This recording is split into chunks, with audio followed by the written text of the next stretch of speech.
Cristo, sálvate a ti mismo y a nosotros. Respondiendo el otro, le reprendió diciendo, ¿ni siquiera estando en la misma condenación temes tú a Dios?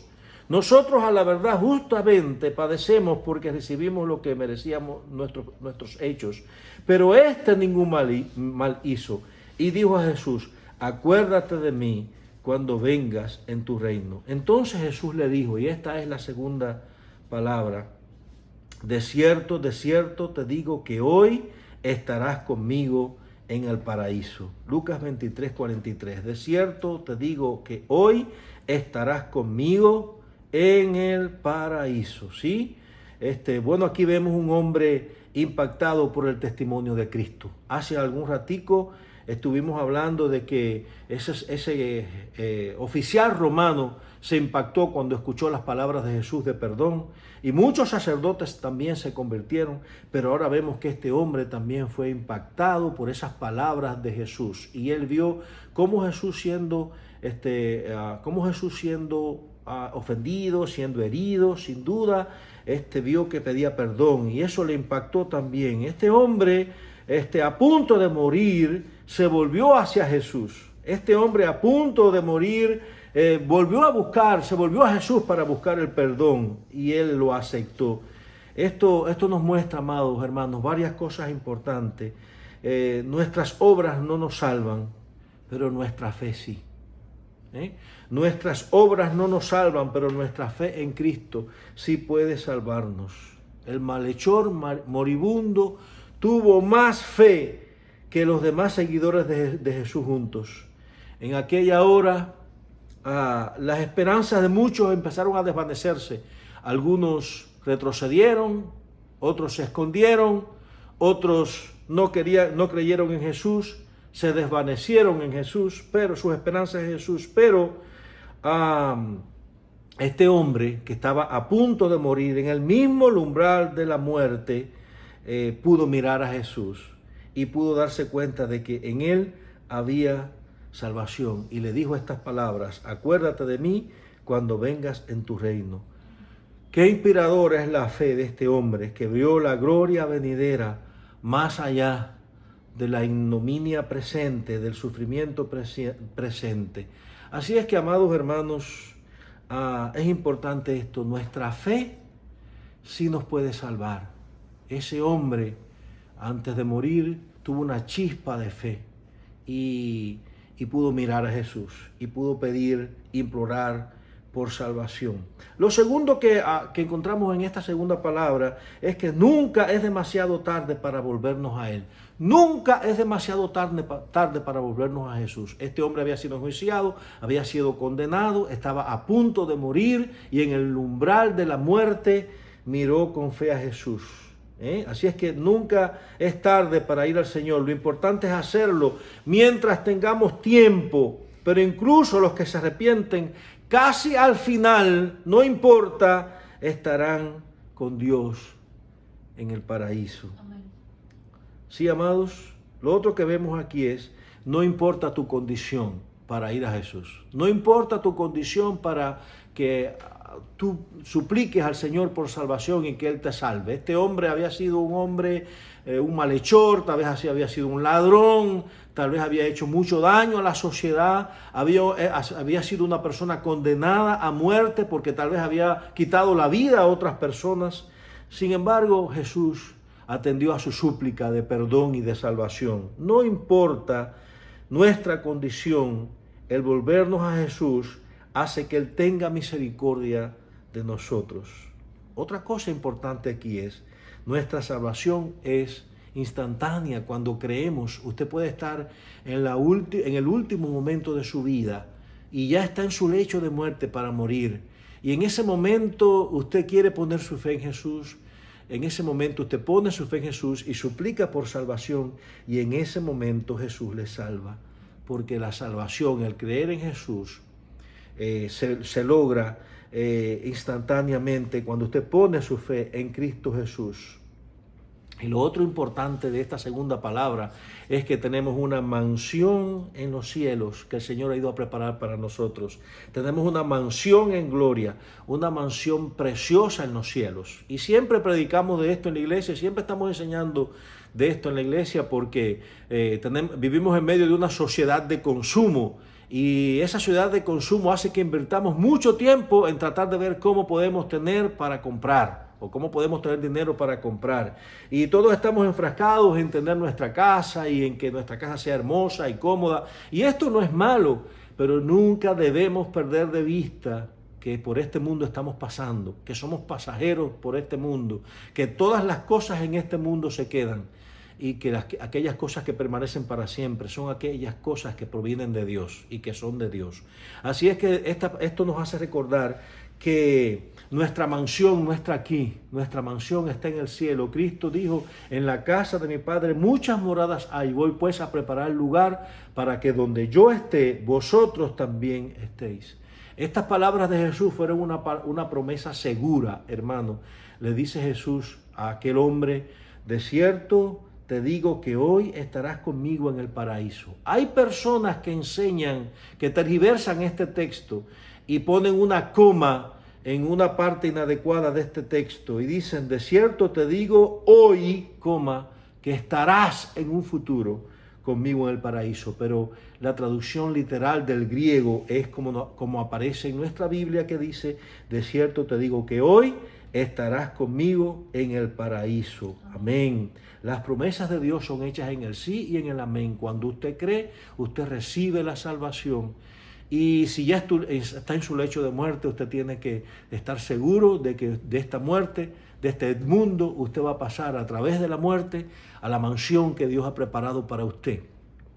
Y si usted todavía está viviendo sobre esta tierra y después de recibir a Cristo le queda mucho tiempo de más, el Señor le da mucho tiempo más, muchos meses más, muchas semanas más, muchos años más de vida, usted es salvo, pero no se olvide que dos cosas, es importante obedecer, ser fiel al Señor y también acuérdese que por este mundo estamos pasando, no nos quedaremos aquí para siempre. Vamos a la tercera palabra que Jesús dijo, y esta palabra la encontramos en el Evangelio según San Juan, capítulo 19, los versos 26 y 27. Ya leímos esta palabra y dice así: estaban junto a la cruz de Jesús su madre y la hermana de su madre, María, mujer de Cleofas, y María Magdalena. Cuando vio Jesús a su madre y al discípulo quien él amaba, que estaba presente, dijo a su madre: mujer, he aquí tu hijo. Después dijo al discípulo amado: he aquí tu madre. Juan capítulo 19, verso 26 al verso 27.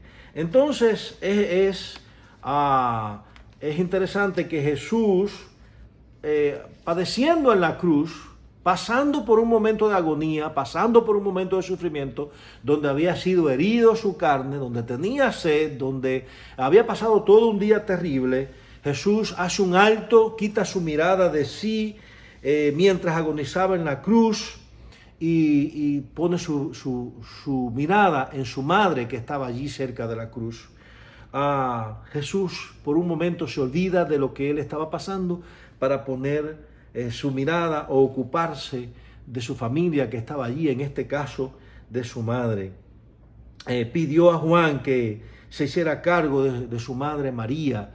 Y amados hermanos, nunca tal vez esta palabra es más necesaria y más útil ahora cuando vemos que el mundo se ha perdido los valores de la familia, se está perdiendo los valores de la familia. Casualmente en estos días en que estamos en nuestras casas, si usted mira los noticieros, ve las noticias, se da cuenta que los psicólogos, los psiquiatras están alarmados por la cantidad, por lo que en estos días han aumentado la violencia doméstica, el maltrato dentro de la casa, de la familia. Anoche estábamos mirando un programa que decía de que esto es uno de los factores que está influyendo en esto, es que hay muchas parejas que casi no se ven en el día, que por cuestiones de trabajo casi no se ven ni en la semana y que ahora tienen que estar juntos. Y ese roce, pues, eso junto, estar juntos ha traído roce entre ellos. Y nos preguntamos cómo puede eso suceder, ¿Cómo puede eso suceder, que dos personas que decidieron unir un día sus vidas, hacer una familia, crear hijos, ahora no puedan estar juntos?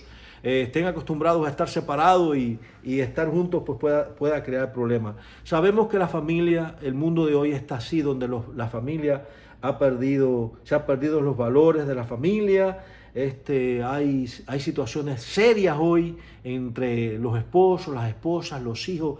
Los hijos se olvidan de los padres, están afanados, turbados en las cosas de este mundo, y algunas veces pasan semanas, meses, años y no se encargan de sus padres. Eso lo vemos con mucha frecuencia hoy, pero qué interesante es que nuestro Señor y Salvador Jesucristo por un momento quita su mirada de su dolor, de su agonía, para poner su vista en su madre y demostrarnos y enseñarnos de que la familia tiene un valor importantísimo, la familia tiene un valor extraordinario. La familia es algo que nació de Dios, fue creada por Dios, es la primera institución antes que la iglesia, y el Señor Jesús nos está enseñando momentos antes de morir que debíamos tener cuidado de nuestra familia, que debíamos honrar nuestra familia, que debíamos preocuparnos por nuestra familia. Nuestra familia es un regalo precioso de Dios y deberíamos valorarla y cuidarla bajo todo tipo de circunstancia. La Biblia nos enseña que en primer lugar está Dios. Dios debe ser lo más importante en nuestras vidas, pero después de eso está nuestra familia, segundo, y tercer lugar están nuestras actividades, aún nuestras actividades cristianas, aún nuestro servicio al Señor. Ninguna labor cristiana, ni ninguna responsabilidad en cualquier trabajo, por muy indispensable que sea y por muy importante que sea, ninguna posición debería eximirnos o debería hacernos descuidar nuestras obligaciones de cuidar a nuestra familia o de mantener nuestra familia, ¿sí? Algunas veces lo hacemos, pero no debería ser. ¿Qué podemos hacer hoy para demostrar nuestro amor a la familia? Muchas veces pensamos que si compramos y llevamos los mejores juguetes, los mejores juegos, las mejores cosas para nuestra casa, con eso está resuelto. Pero usted sabe una cosa, muchas veces la familia no necesita tantas cosas materiales. Lo que necesita es compañía, lo que necesita es comprensión, lo que necesita es amor, lo que necesita es respeto, lo que necesita es cuidado. ¿Cómo estás cuidando tú tu familia? ¿Qué puedes hacer tú hoy para demostrar amor a tu familia? ¿Estás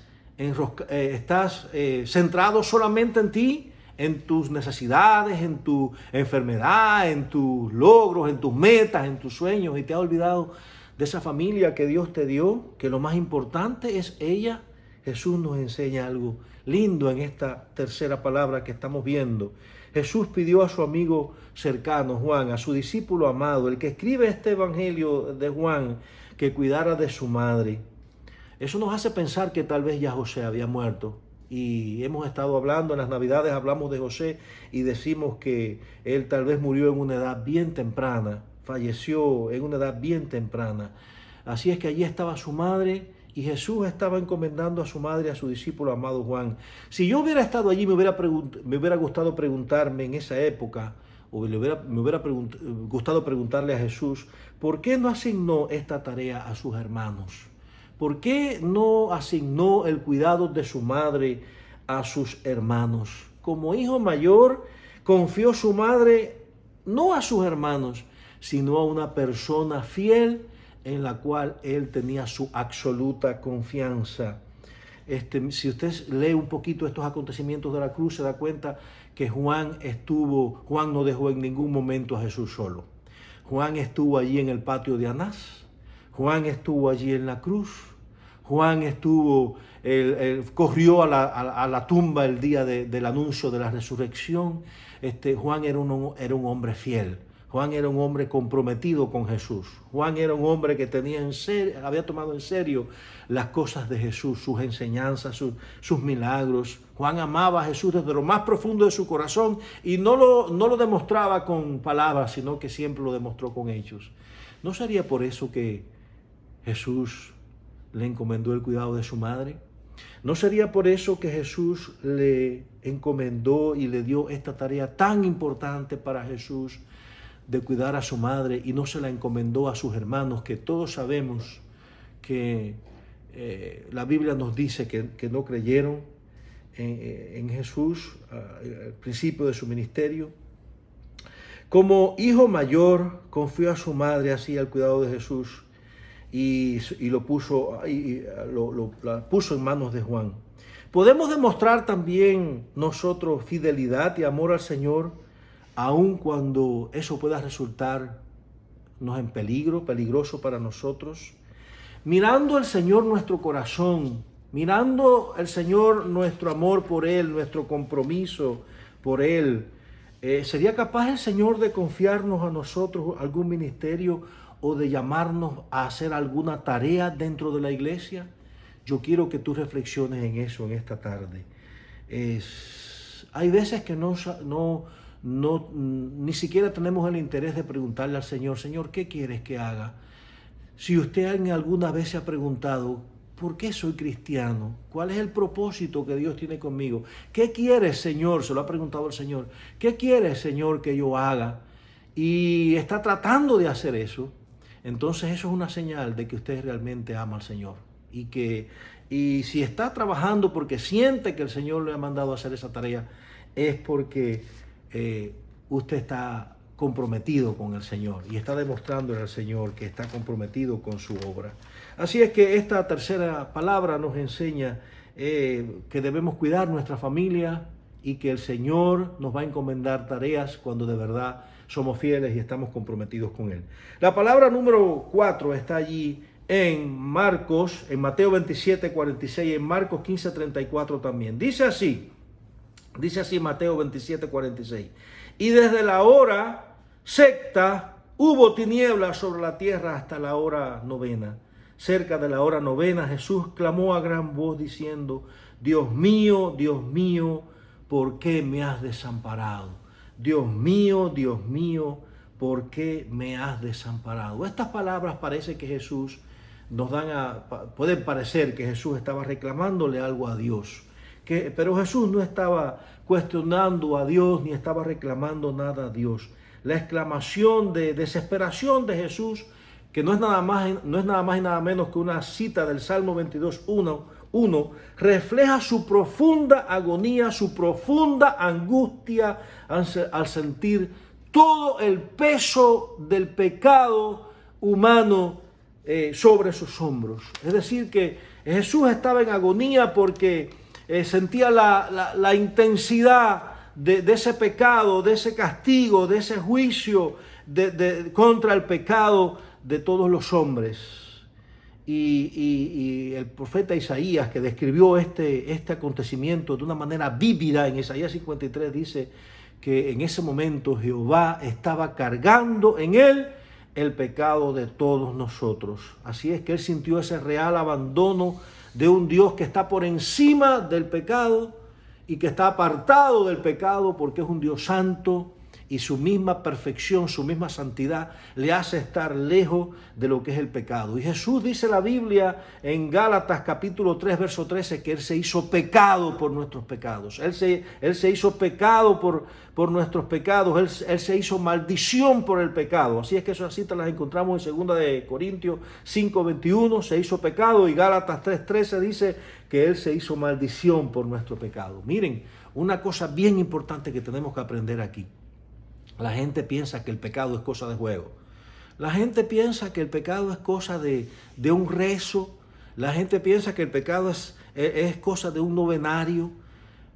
La gente piensa que el pecado es asunto de un purgatorio, donde tú vas y ahí y tu familia hace rezos y novenarios y prende velas y ya todo está resuelto. Hermano, esta palabra de Jesús nos enseña cuán serio es el pecado. Cuánta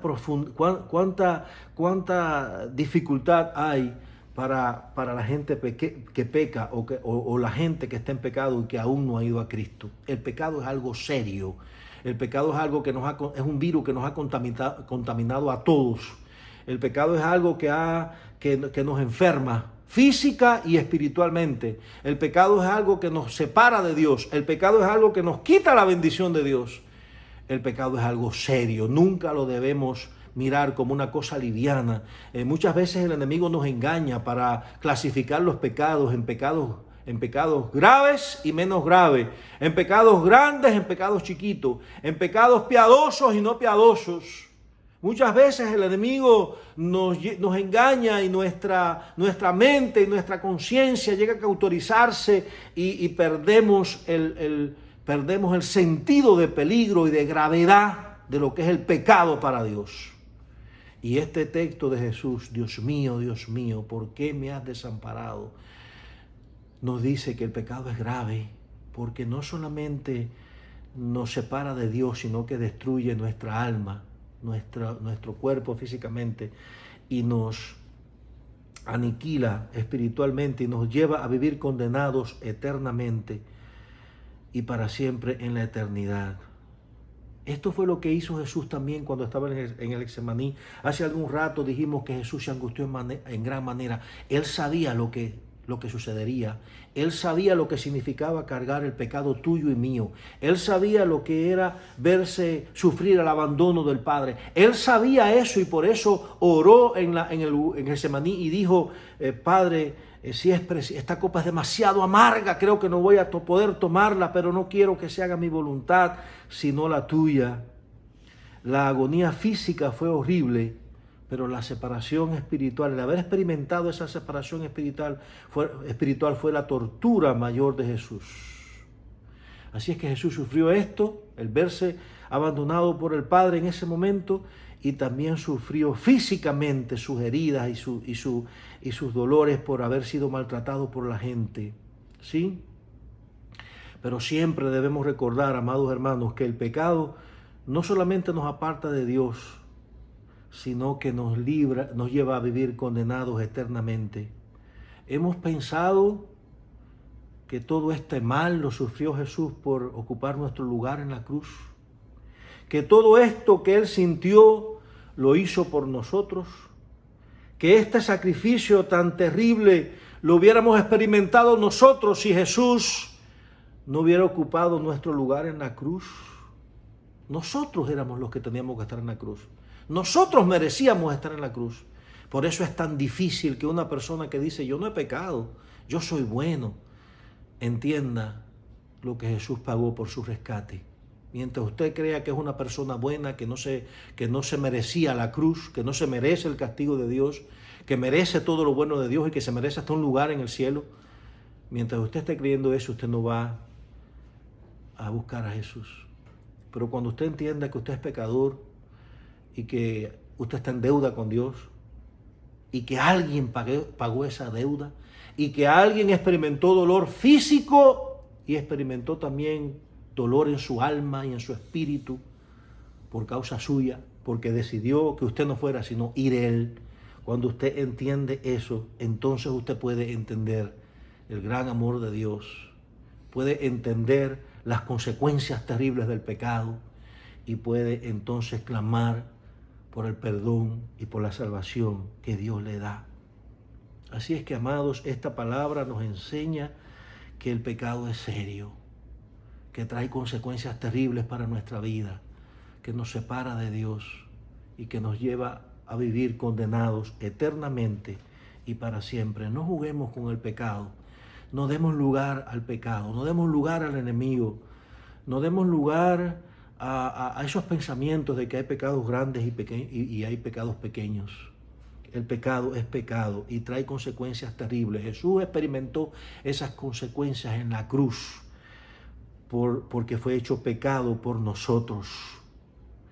Por él fuimos nosotros sanados y curados, pero dice la Biblia que Él llevó sobre sus hombros el pecado de todos nosotros. Vamos a la quinta palabra. Esa quinta palabra está en Juan capítulo 19, el verso 18. Después de esto, sabiendo Jesús que ya todo estaba consumado, dijo, para que la escritura se cumpliera, tengo sed. Antes habíamos visto la palabra, Dios mío, ¿por qué me has desamparado? Esta palabra nos habla del sufrimiento del espíritu, del sufrimiento espiritual de Jesús, de cómo su espíritu estaba siendo cargado, de cómo su alma estaba siendo cargada. Esta palabra nos hablaba de la parte espiritual de Jesús, de su agonía espiritual. Pero esta palabra, esta quinta palabra, tengo sed, nos está hablando de su sufrimiento físico, nos está hablando de su sufrimiento de su cuerpo, de la terrible agonía y el terrible dolor de su cuerpo. La fatiga que había pasado, la angustia que había experimentado, el calor del día, la pérdida de sangre, fueron la causa de su muerte. La sed, la deshidratación fue la causa de su muerte. Pensemos por un momento, amados hermanos, aquel que es el creador y sustentador de todo cuanto existe, aquel que creó los mares, que creó los ríos, los grandes lagos, las grandes fuentes de agua, aquel que es creador del mundo, que lo hizo de una forma perfecta, de una forma hermosa, de una forma tremenda. Ese hombre ahora estaba pendiendo de una cruz. Ese creador ahora estaba colgando de un madero, necesitando que alguien mojara sus labios con un poco de agua, que alguien tocara sus labios con un poco de agua. Aquel que dijo que él era el agua de vida, el pan de vida. Si aquel que viene a mí, si tiene hambre y el que tenga hambre y sed, venga. Cristo dijo que Él es la luz, que Él es el agua, que Él es el pan. Sin embargo, ahora estaba diciendo que tenía sed, ¿verdad? Estaba diciendo que tenía sed y necesitaba que alguien viniera y mojara sus labios con un poco de agua. Pero este texto nos habla también de la humanidad de Jesús. Jesús era 100% Dios, pero a la vez era 100% hombre. Algo que se pudo lograr gracias a su encarnación, al milagro de la encarnación. Un misterio para nosotros. Nosotros solamente somos 100% hombre, pero en Cristo se juntaron las dos naturalezas de una manera perfecta. 100% Dios y 100% hombre. ¿Por qué el que subía a la cruz tenía que ser 100% hombre? Porque sobre el hombre estaba la sentencia de juicio. El trato de Dios fue con un hombre en el huerto del Edén. Y sobre el hombre estaba la sentencia de juicio. El que fuera a la cruz tenía que ser hombre porque sobre el hombre estaba la sentencia, pero a la vez tenía que ser perfecto y ningún hombre es perfecto. El único que es perfecto es Dios, así que el que subiera a la cruz tenía que ser Dios y hombre, porque nos habla de la perfección y nos habla también de la perfección del mediador y nos habla también de que ese mediador tenía que ser un hombre, porque sobre la raza humana estaba la sentencia de juicio. Así es que esto nos enseña, esta quinta palabra, que nos enseña acerca de la humanidad de Jesús. Su verdadera sed consistía, amados hermanos, no era una sed física, sino que su verdadera sed consistía en el deseo de que todos los hombres se abrazaran a su sacrificio para el perdón de pecados. Mateo capítulo 5, verso 6 dice: bienaventurados los que tengan hambre y sed de justicia, porque ellos serán saciados. Cristo, bendito sea su nombre, sacia nuestra sed, sacia nuestra hambre. Dios nos creó de tal manera de que solamente pudiera satisfacer nuestra necesidad espiritual Dios, ¿sí? Por eso es que usted ve que la gente trata de adorar algo, de creer en algo, porque la gente, a pesar de que tenga riqueza, a pesar de que la gente tenga todas las cosas que se pudieran tener en este mundo, siempre siente una insatisfacción en el fondo de su corazón. Siempre siente una insatisfacción. Y esa insatisfacción trata de llenarla a través de todo lo que pueda. Y no sabe que el único que puede llenar ese pedacito de su alma es Dios. Dios nos hizo así, nos diseñó así. Entonces, Cristo es el único que puede satisfacer esa necesidad, esa hambre, esa sed, que muchas veces usted dice, bueno, tengo esto, tengo lo otro, me río, tengo amigos, tengo buena salud, y sin embargo en el fondo siento que me falta algo. Por momentos, por instantes en mi vida me doy cuenta que necesito todavía llenar algo más que no he podido llenar. Y eso es Jesús, porque Él dijo, todo el que tenga hambre y sed espiritual será saciado, ¿sí? Entonces, ese hombre que estaba muriendo allí, que estaba pidiendo, que tenía sed, que estaba pidiendo agua y expresó, tengo sed, nos está diciendo que Él puede saciar, no solamente proveer para nosotros agua cuando la necesitemos, sino que también puede proveer la necesidad espiritual que hay en nosotros, ¿sí? Entonces, acerquémonos a esa fuente que limpia todo pecado y de la cual brota agua, salta agua para vida eterna. Acerquémonos a esa fuente. Él es el manantial del cual fluye la vida y fluye la vida eterna. Él vino para darnos vida y vida en abundancia. Y bendito aquel que se sumerge en ese manantial y que limpia su vida, su alma, su espíritu con esa agua que salta para vida eterna. No olvidemos esta palabra, porque demuestra que Cristo era un hombre y que también padeció por nosotros como hombre. Vamos a la sexta palabra, y esa sexta palabra la encontramos en Juan 19, el verso 30, y dice así, Juan 19, verso 30, había allí una vasija llena de vinagre, entonces ellos empaparon un vinagre, una esponja, en vinagre, una esponja, y poniéndola en un hisopo, se la acercaron a la boca. Verso 30, cuando Jesús tomó el vinagre, dijo, consumado es, e inclinó la cabeza y entregó su espíritu. Consumado es, fue esta sexta palabra, Juan 19:30. Esta palabra es un grito de victoria, bendito sea su nombre, es un grito de victoria. Consumado es, en griego, esa expresión en griego indica que la obra de redención que Cristo había venido a hacer estaba completada, estaba cumplida, estaba completa de una vez y para siempre, y sus resultados serían permanentes. Bendito sea el nombre del Señor. Cristo se ofreció una sola vez por sus pecados y basta, porque ese sacrificio de Cristo es suficiente y es para siempre y es hasta hoy y siempre será suficiente. Y lo que logró para nosotros en su muerte, esas bendiciones que logró, ese perdón que logró, esa sanidad que logró, todavía permanecen hasta hoy. Y están hechas hasta hoy. Son para siempre. Bendito sea el nombre del Señor. Es interesante que hasta ese momento había un sistema complicado de sacrificios y de ofrendas por el pecado dentro del pueblo judío, en la religión judía.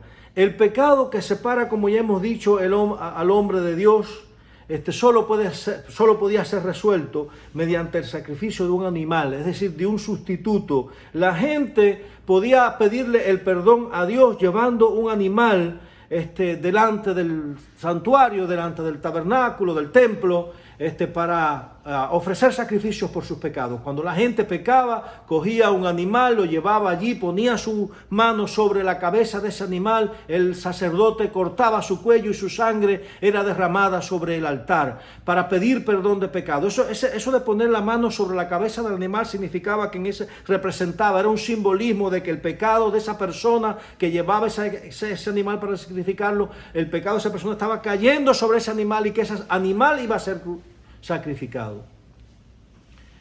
Pero había un problema con esto, porque imagínense usted, nosotros vivimos pecando, nosotros vivimos fallando, así es que constantemente los hombres tenían que vivir sacrificando animales, constantemente los sacerdotes estaban ocupados ministrando, sacrificando animal, derramando su sangre sobre el altar, constantemente, todos los días eran sacrificados cientos de animales por el pecado de los hombres.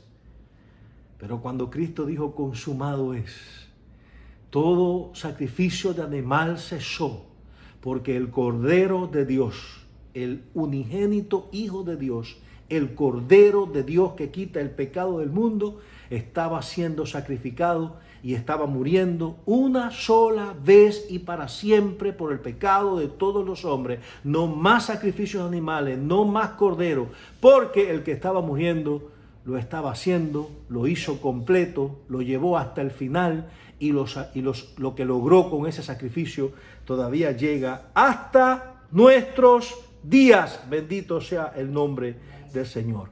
Por otro lado, consumado es la misma frase que se traduce de cancelado en Colosenses 2, 13 al 15. Jesús vino a consumar la salvación de Dios en nosotros, ¿sí?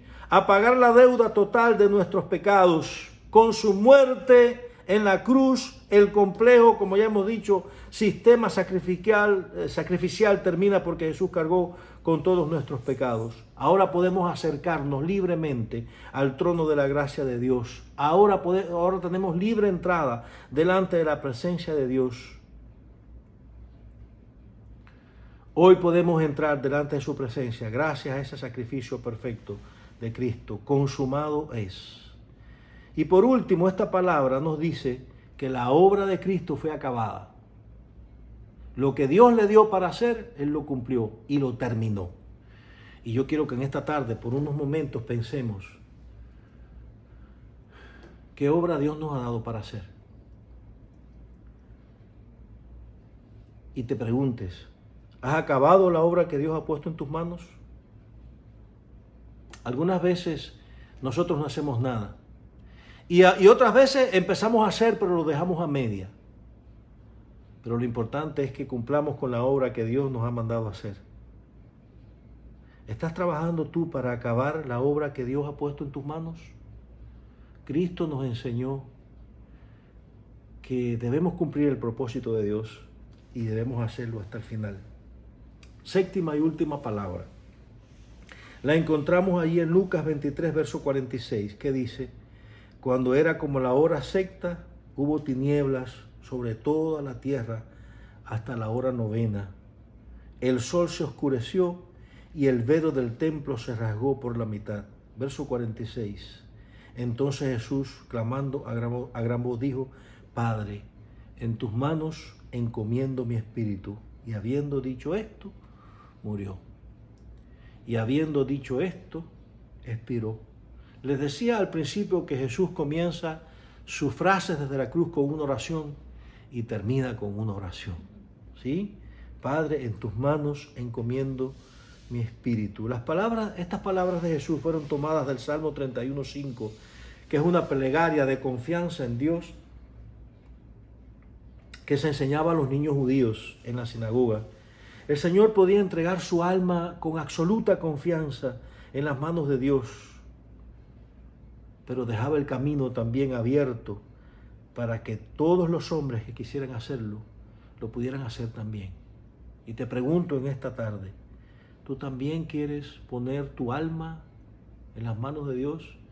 Y cuando llegue el momento de partir de este mundo, puedas decir, como dijo el Señor Jesús: Padre, mi alma está en tus manos encomiendo mi alma, mi espíritu.